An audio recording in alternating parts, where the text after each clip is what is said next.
Tatlo anak, ayun. Itutukan mo sa naong. Positibong tinuro ng ginang na ito ang isang lalaking nakilalang si alias Negro na di umano'y responsable sa pangangarnap ng kanilang Honda Wave motorsiklo.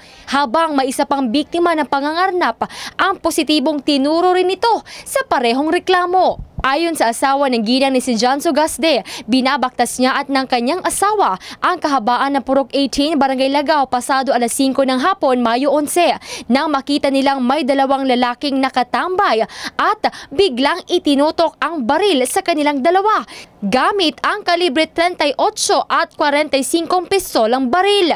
Sa sobrang takot ng mag-asawa, huminto ito at iniwan umano ni Tatay John ang asawa nito sa pinangyarihan ng panghaharang at agad na kumaripas ng takbo upang humingi ng tulong. Ganito nga time, doon na may mga 5 meters, bunlot na mga pusilo, hunong-hunong, naman din sila. Abdi, kalitan ako, break ako motor, biyaan ako motor na ako misis, di ka lang anak din ko. Kaya kung nauna na ako, dili magmusil ni Ugbay, ako muna niguro. Sibat kay ako napusilan ko, apilon yun ako misis.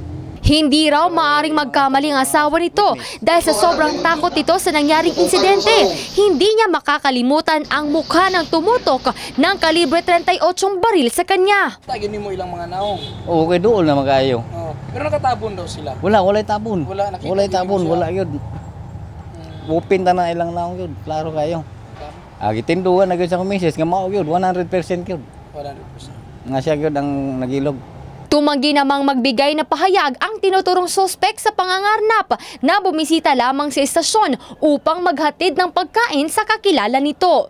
Ayon sa Station Commander ng Police Station 3, hinold muna nila si alias Negro upang imbestigahan. Gawa ng dalawang biktima na nga ang positibong tinuro si alias Negro. Pinapakonfirm pa natin sa mga victim. So, ito nga, it so happen na nandito yung but hindi pa natin pwedeng i-confirm ngayon kaya hinihintay pa natin yung mga ibang victims. At fortunately, may dalawang nag-positive at tinuro siya. But sabi ko nga, i-hold muna natin for the meantime until such time makadating yung mga ibang victim. Sa ngayon ay patuloy pa rin ang kanilang investigasyon sa insidente. Ito na ang pangatlong insidente ng pangangarnap ng motorsiklo sa kanilang area of responsibility. Jessa Leduna, Brigada News.